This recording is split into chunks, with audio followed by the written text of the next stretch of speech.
Pejabat Direktorat Jenderal Pajak, Rafael Alun Trisambodo, membuka suara terkait tindakan kekerasan yang menyangkut anaknya, Mario Dandi Satrio, hingga ditetapkan sebagai tersangka. Rafael yang merupakan pejabat eselon 3 atau kepala bagian umum di kantor wilayah Jakarta Selatan 2 itu meminta permohonan maaf kepada keluarga korban David yang merupakan anak dari pengurus GP Ansor dan keluarga besar PBNU dan keluarga besar GP Ansor dikarenakan perbuatan putranya. Rafael menegaskan peristiwa yang terjadi ini merupakan murni masalah pribadi dari keluarganya. Untuk itu, dia mengaku bakal mengikuti proses hukum yang berlaku. Dia bahkan menyadari tindakan yang dilakukan anaknya menimbulkan kegaduhan di lingkungan masyarakat, bahkan menyeret nama baik Kementerian Keuangan. Saya, Rafael Alun Trisambodo, orang tua dari Mario Dandi, dengan ini menyampaikan permintaan maaf kepada Mas David dan keluarga besar Bapak Jonathan, keluarga besar PBNU, dan keluarga besar GP Ansor, dikarenakan perbuatan putra saya telah menyebabkan luka serius dan trauma yang mendalam.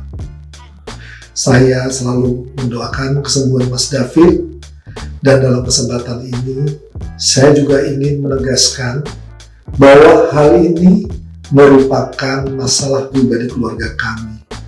Dan kami akan mengikuti seluruh proses hukum yang sedang berjalan sesuai dengan ketentuan yang berlaku.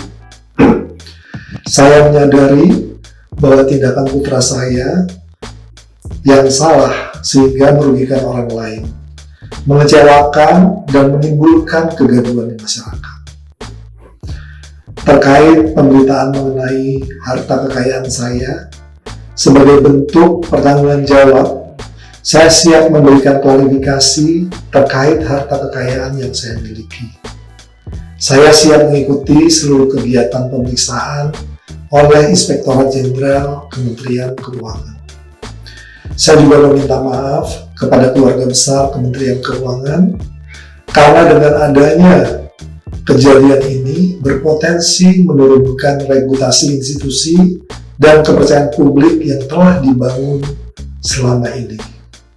Sekali lagi, saya meminta maaf atas kesalahan saya dan keluarga saya. Terima kasih. Jangan lupa subscribe, share, komen, dan like ya!